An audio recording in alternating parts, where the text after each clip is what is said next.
Hi, welcome to Arna's veg kitchen. ఈరోజు మామిడికాయ అల్లము కాంబినేషన్తో నిలవ పచ్చడి ఎలా ప్రిపేర్ చేయాలనో చూపిస్తాను. మొదటి నుంచి చివరి వరకు వీడియోని స్కిప్ చేయకుండా చూడండి. ముందుగా అల్లంను కడిగి తీసుకొని పైన పీల్ని తీసేసి చిన్న చిన్న పీసెస్గా కట్ చేసుకోవాలి. తడి ఆరిపోయేలాగా ఒక క్లాత్ మీద వేసి పావు గంట పాటు ఉంచాలి. 3 మామిడికాయలను తీసుకొని కడిగి తుడిచి తడి లేకుండా కాసేపు ఆరనివ్వాలి. మామిడికాయలు బాగా ఆరిపోయిన తర్వాత పైన పీల్ని తీసేసుకొని చిన్న చిన్న ముక్కలుగా కట్ చేసుకోవాలి.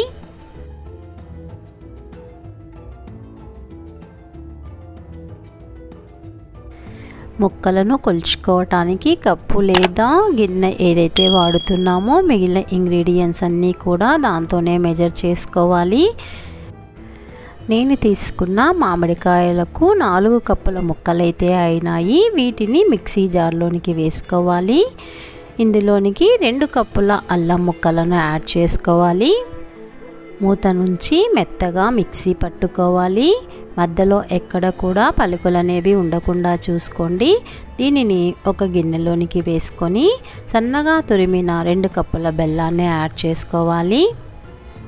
ఇందులోనికి 1/2 కప్పు ఉప్పు, 1 కప్పు వరకు కారాన్ని యాడ్ చేసుకొని అన్నీ కలిసే విధంగా కలుపుకోవాలి.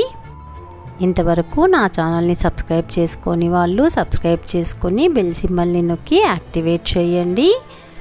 పోపు కోసము 1.5 కప్పు ఆయిల్ని తీసుకోవాలి. ఆయిల్ హీట్ అయిన తర్వాత ఇందులోనికి 1 స్పూను ఆవాలు, 1 స్పూను జీలకర్రను వేసుకోవాలి. 1/2 స్పూన్ మినపప్పు, 1/2 స్పూన్ శనగపప్పును వేసుకోవాలి. అవి వేగిన తర్వాత 1 స్పూన్ ఇంగువను యాడ్ చేసుకోవాలి. వెల్లుల్లి ఇష్టపడే వాళ్ళు ఇంగువ ప్లేస్లో వెల్లుల్లిని వేసుకోవచ్చు.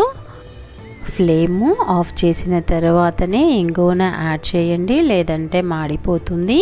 పోపు పూర్తిగా చల్లారిన తర్వాతనే పచ్చడిలోనికి కలుపుకోవాలి. ఏ నిల్వ పచ్చడైనా సరే పోపు వేడిగా ఉన్నప్పుడు వేసుకోకూడదు. అంతా కలిసేలాగా బాగా కలుపుకున్న తర్వాత మూత నుంచి 3వ రోజు మరలా ఒకసారి కలుపుకొని జాడీలో కానీ ఎయిర్టైట్ బాక్స్లో కానీ స్టోర్ చేసుకోవాలండి. సంవత్సరం పాటు నిల్వ ఉంటుంది. ఈ ఒక్క పచ్చడి ఇంట్లో ఉంటే చాలండి. ఇడ్లీలోకి, దోశ, పెసరట్టు, ఉప్మాలోకి చాలా టేస్ట్గా ఉంటుంది. మీరు కూడా ఒకసారి ట్రై చేసి చూడండి. ఎలా వచ్చిందో నాకు కామెంట్ చేయండి. ఈ వీడియో మీకు నచ్చినట్లయితే లైక్ చేయండి. మీ ఫ్రెండ్స్కు, రిలేటివ్స్కి షేర్ చేయండి. Thank you for watching.